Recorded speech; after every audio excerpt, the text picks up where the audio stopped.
Welcome to the Cambridge Tech Podcast, talking all things technology from the heart of the UK's tech capital.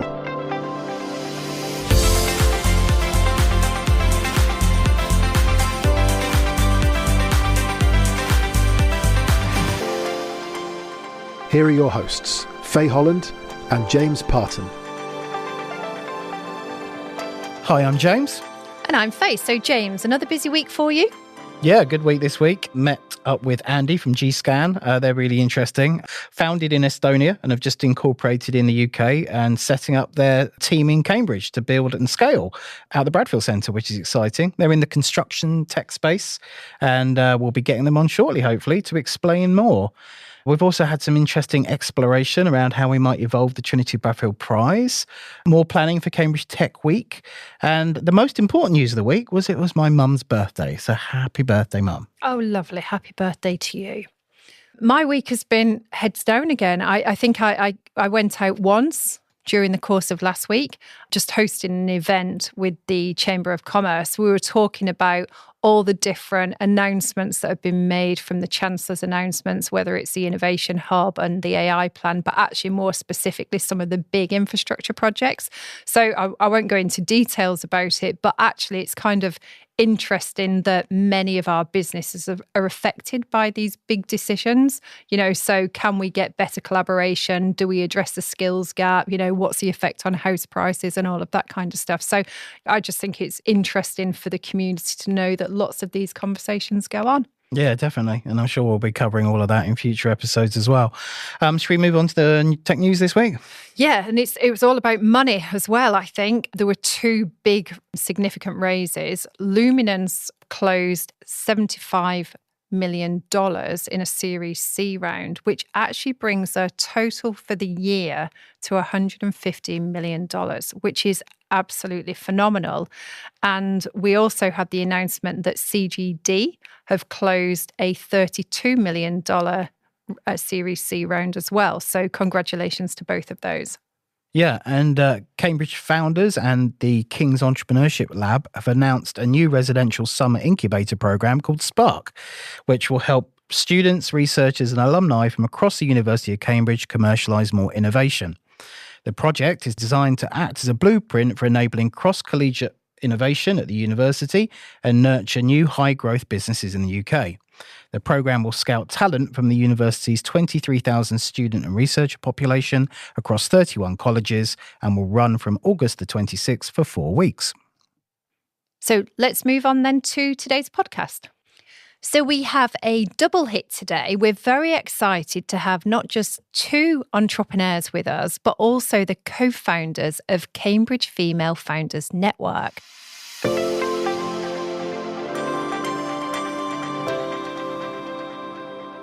So let's start with some quick introductions. Zan, do you want to introduce yourself?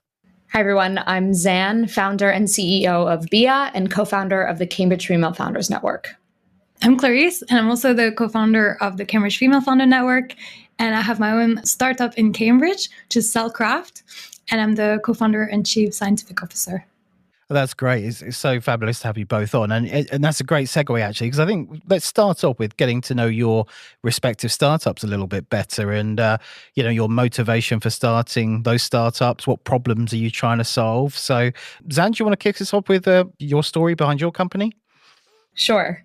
So BIA is a music health tech company based in Cambridge. We measure the impacts of music on our health. I did my master's in music at Cambridge way back in the early 2010s. And the thread that ties all of my work together over the last 10, 12 years is creating accessibility to this thing that created such an impact on my life in so many profound ways, and seeing the impact that it had on other people's lives. And, that just amplified during the pandemic when we were all socially isolated apart from ourselves, and how many people around me were using music as a mechanism for healing, for better health. So coming out of the pandemic and through what has continued to be a really interesting time for society, we believe that society is fractured. We're spending so much time in sort of this hybrid world. Could the future of technology in part be to create stronger human-to-human links, to utilize technology in a way that allows us to recenter on the intrinsic aspects of the human experience that feel slightly further because of how hybrid our world has become. So our technology helps the individual and their wider communities see and feel and lean into the impact that music has on our lives.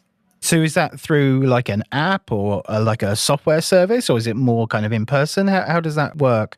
So we're a software as a service platform. We have an app B2B2C. We have an app for our end users, but we work with large communities around the country. So we have sort of a diverse distribution model, working with large community organizations, social impact groups around the country, working with large corporates, and then working with smaller groups like choirs that work on a really hyper-localized level. So the impact that we're measuring, users can see, similar to Strava. You can see the impact that the music is having on you, and you can lean into sort of over time the social prescription model and being able to see the value that it inherently has, our mixed method approach has on your mental, physical, and social health. But we encourage you to step out. It's not just about the virtual engagement.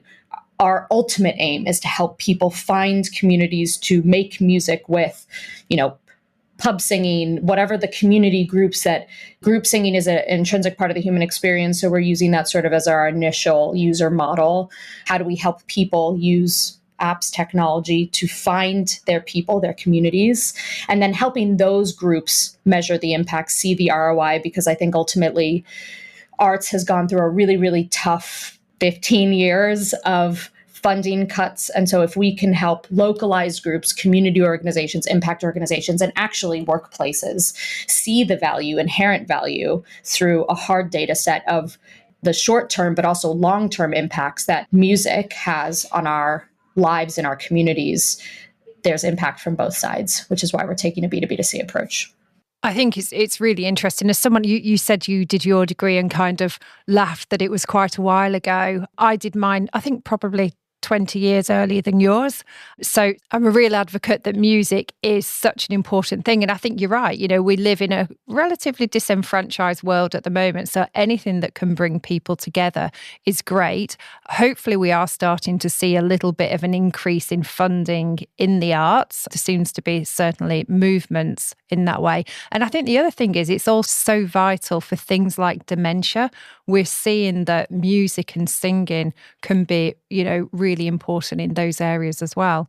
Absolutely. Dementia, Parkinson's. We are building our company on the shoulders of giants. There's a huge foundation of clinical research that's been done to show the impact that music has on our lung health, on our heart health, on our ability to bond together as communities, on lowering stress levels, increasing cortisol, making us feel more cohesive with those around us. There's a library of research that shows the value, and there are schools dedicated to the power that music has.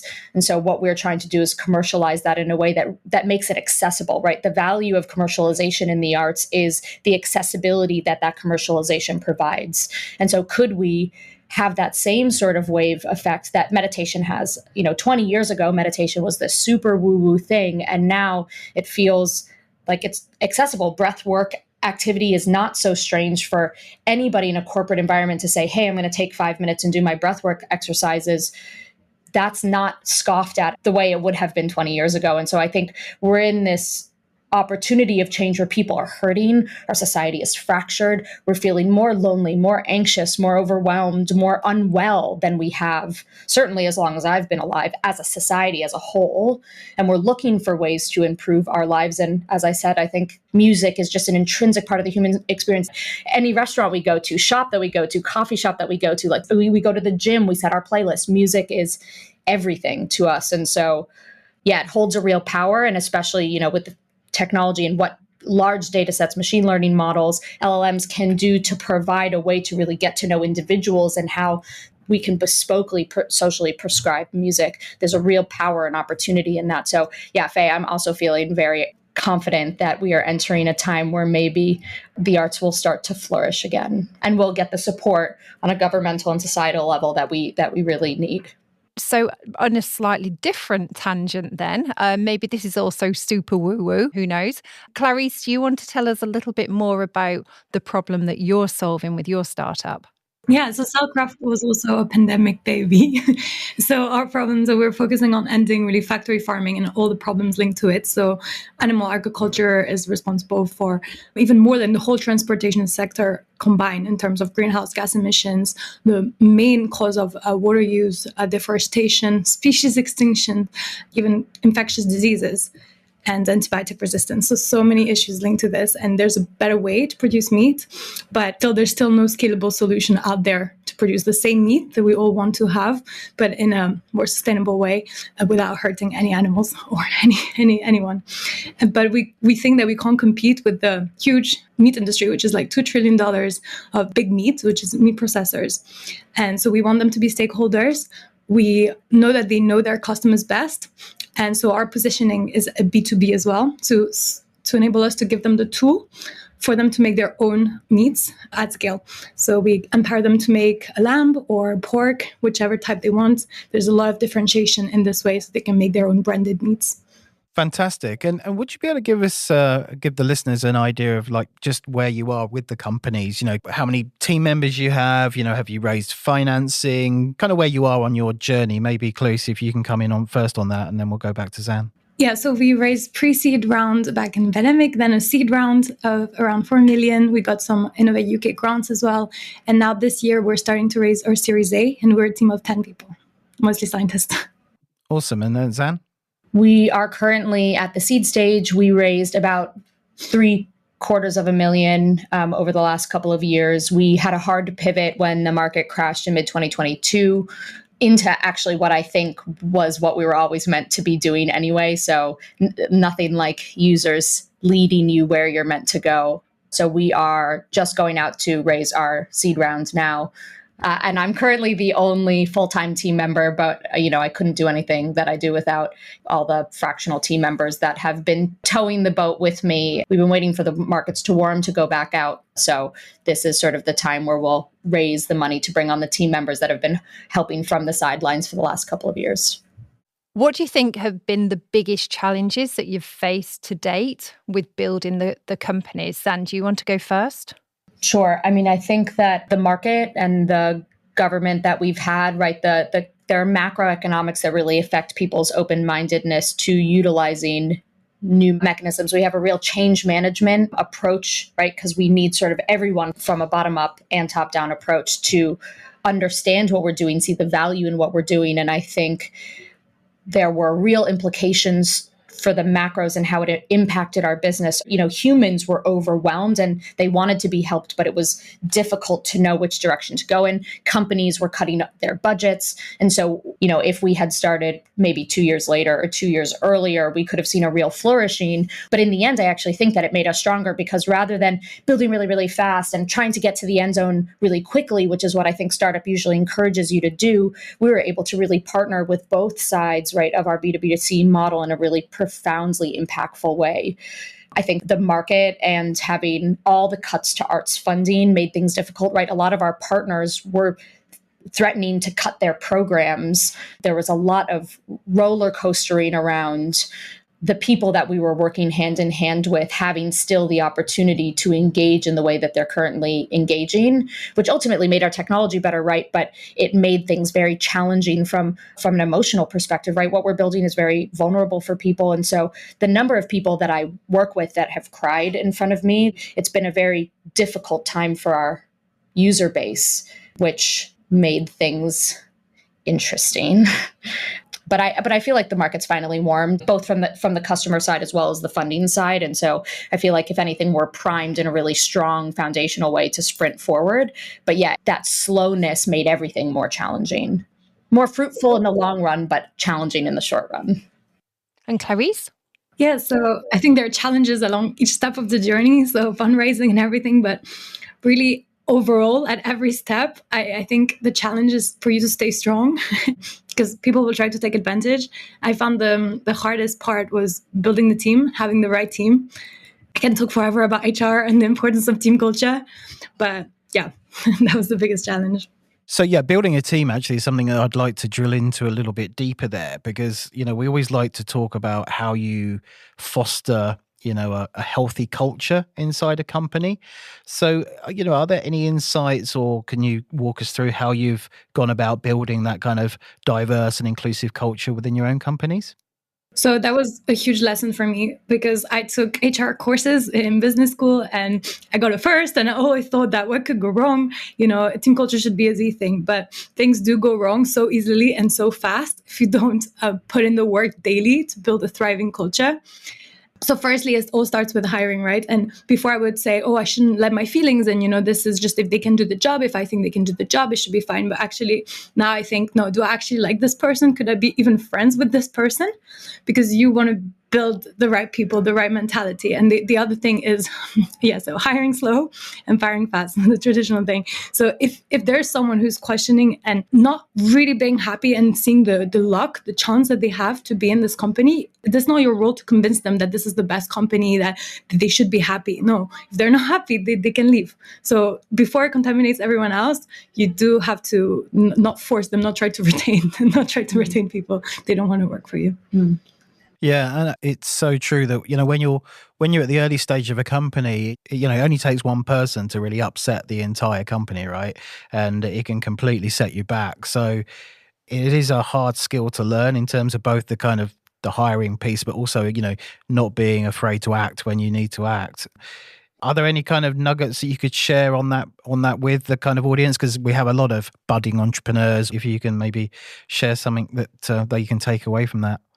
There's a really intense balance to be struck between understanding the authenticness of your team and what they need to be productive, and the KPIs that your company needs to hit to be able to sprint forward, raise the next round, whatever your milestones are leading you towards.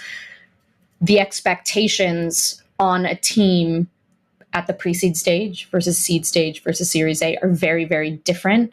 How you work, especially as your teams grow, puts different pressures on the human beings that you hope will be productive. And the macroeconomics of the world, going through a cost of living crisis adds inherent stresses to people in ways that you can't control.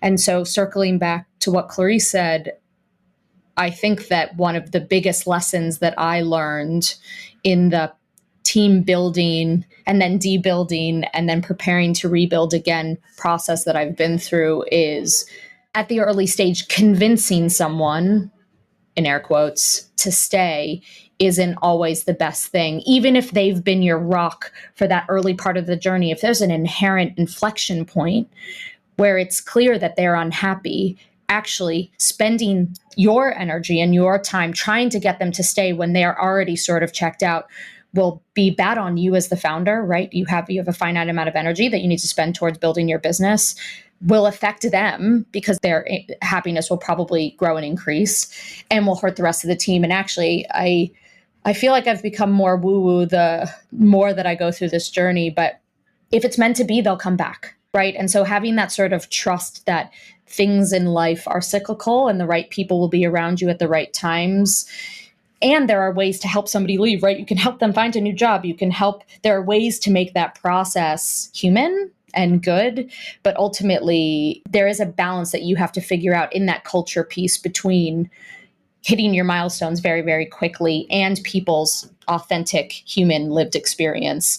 And I certainly don't feel like I've gotten it right yet. But the more that you do it, it becomes a little bit more clarifying. Yeah, for me, how I see things is more communication and even more transparency. So really explaining, for example, ESOP, explaining the salary structure, try to have frameworks for everything, very clear policy, always repeat everything and not let any assumptions or anything build up. Because, for example, I was told, she doesn't care about us. She's always out there traveling, because I was fundraising at that time. Or, there's so many assumptions that can build up. And there's also obviously like more senior team members. There can be jealousy between them, between the founder as well. Like so many things can go wrong.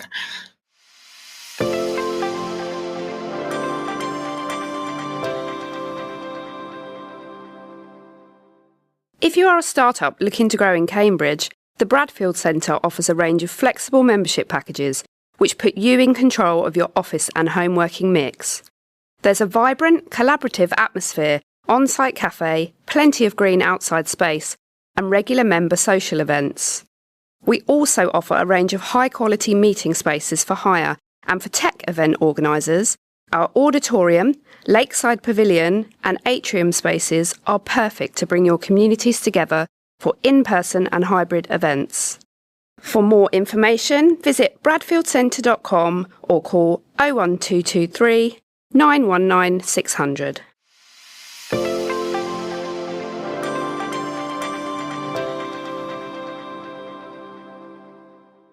What I want to do now is move us on to talk about Cambridge Female Founders Network, with the obvious question being, why did you start the network up? What gap did you see? There was a real shift last year in 2024. We felt from the female founders in our community that everybody just kind of all reached this point at the same time where they said, enough. You're either going to help female founders or you're going to get out of the way. But all of these performatory events around supporting female founders that actually don't help, that don't talk to the female founders themselves to ask, what do you need, but are sort of done from the institutional level and not in partnership with the founders themselves, wasn't helping. And in fact, was sometimes hurting. Lots of panels on how hard it is to be a woman wasn't really doing us as a community any favors. And so there was this sort of breaking point where we were like, could we talk about our innovations? Can we talk about our companies? Can we talk about the value that we're bringing to this market and the things that we've achieved? And from the other side, I actually feel like, and this was why we sprinted forward, was there was a real enthusiasm from the ecosystem to say, we want more female founders on our panels. We want more events to support. How do we support? And so being a founder-led network, it felt like there was a real gap for us to be that sort of broker, for lack of a better word, between the female founders that want to work with the ecosystem, that are doing impressive things, that want to be together, and the ecosystem that wants to help them to say, this is what we need right now. Because as we know, things happen so quickly when you're building a business, right? The gap between pre-seed to seed can look so different for every founder, and their needs are change constantly. And so us being able to be that voice between both felt like a real superpower, an opportunity for us to create real pivotal change for our sliver of the world. Yeah, what I loved about us and our funding story actually was that we all come at it from different angles and we all have our perspective on the challenges, but really we agree on this vision that, in order to create change, you must not fight the old, but build a new.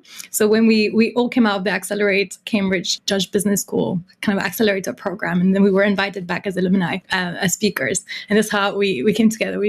There was no one criticizing anything. We're just like, let's build it. Let's make it better. And I love that thinking of real entrepreneurs. Yeah, that's really helpful to set the scene in terms of the inspiration. So what are your ambitions for the group? It was formed in 2024. So, I guess you're putting those kind of foundational pieces in place. So how do you see things evolving this year and forward from there? Yeah, so it's really a grassroots network. So by female founders, for female founders, to help bridge the gap to community strategic opportunities on funding within the Cambridge cluster. So we all have different sets of experience that we hope we can bring to converge to build this network as a solution. One of it is community, so finding ways to bring women into the same space. So we have focused dinners, for example, even deep tech dinners, fireside chats that we just had yesterday night. At the moment, it's very siloed, especially for women in this ecosystem. So this is what we want to address. And then we have ecosystem evolution. So how do we turn the chapter? How can we be the solution to the problem to make sure that female founders are included in all the conversation, the spotlights, and not just to talk about how it is to be a woman, as I was mentioning. And of course, funding, which is ultimately none of this matters unless you get more money into the hands of women. So women, we see, have to pitch 4 times more than men. So we're building out a funding program, but we're not accelerator or incubator. So we work with founders on a one-to-one basis instead. So yeah, that data point there about how much more women have to pitch to be successful in fundraising. How do you see the group changing that dynamic? Are you working directly with then investors to change that kind of perspective? Because obviously we also see the other challenge on the other side of the table with a lack of representation of female investors as well, right? We're lucky in Cambridge. There's a real appetite to invest in the ecosystem from outside the ecosystem. I think the ecosystem within itself, right? Investors with in Cambridge, want to fund good businesses in Cambridge. And we saw, the Cambridge Angels this year, Pam Garside, she posted about their AGM that they had in January, where this last year in 2024, 35% of their funding went to female-led businesses. It's incredible. And so we're already seeing that change, that appetite for investing in good businesses, which happen to be run by women, right? Where maybe there's more gender parity happening here, but there's also an enthusiasm externally. And so what I've been doing, it's essentially like a data point collection problem, right? So meeting the founders, knowing what makes them special, what makes them tick, what makes them interesting, what makes them different.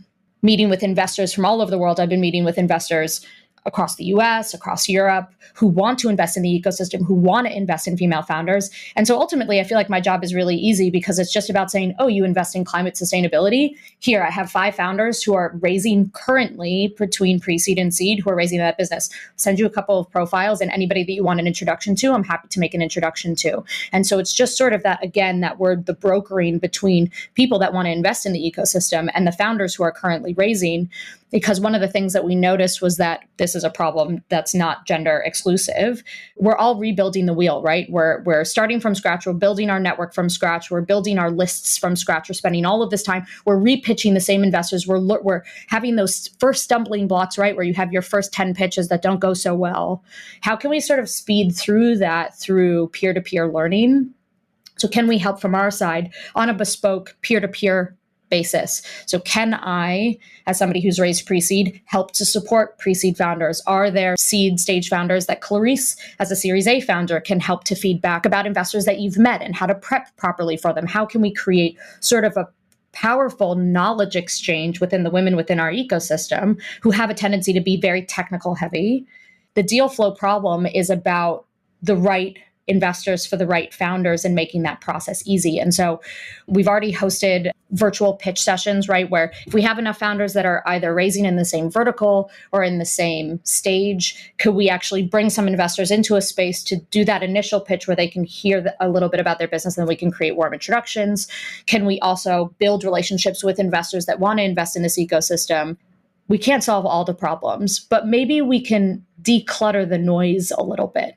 Maybe we can make those lists a little bit more refined, make that journey, at least for earlier stage, which feels like a little bit of a clearer problem than the later sort of Series A, Series B raising. Can we make a different opportunity, a different challenge? Can we make some changes? Where can we solve the problem? And I think that, making sure that women don't have to rebuild the wheel, right, where they can learn from people around them, and building a list from both sides of people who authentically want to invest in Cambridge, want to invest in women, and women who are raising and creating a little bit more of those connection points.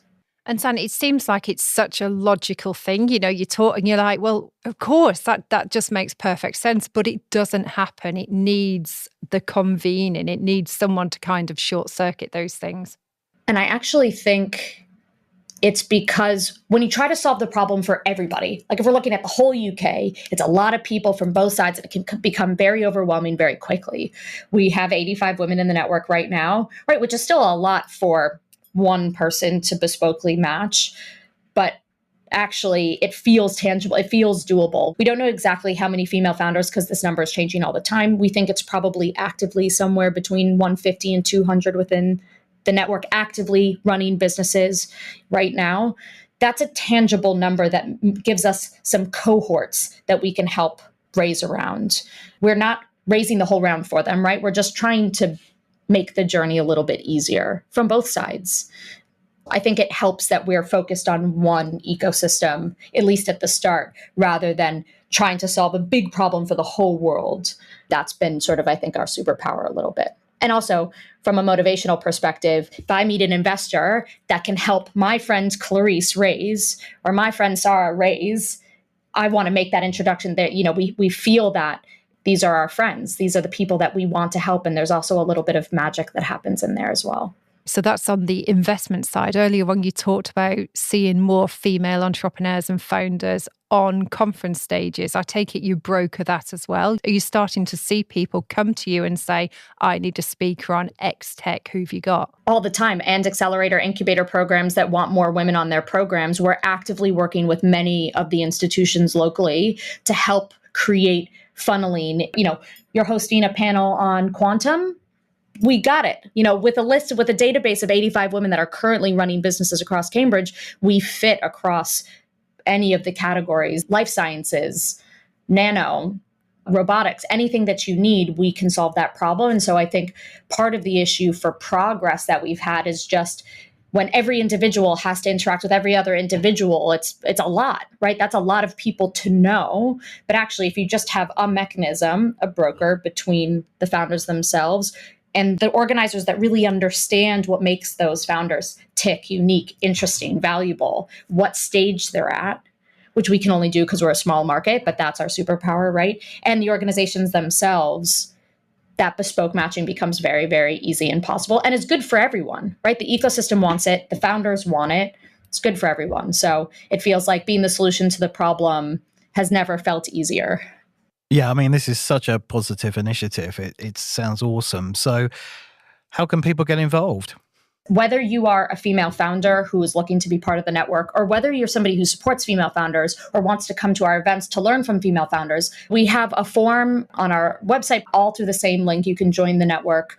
We're in the process of formalizing as we go. We're flying the plane as we're still building it in the sky. So we encourage anybody who wants to be part of this movement to join us, because there's space for everyone. That's great. And thank you both for your time today. You must be super busy. Thank you very much.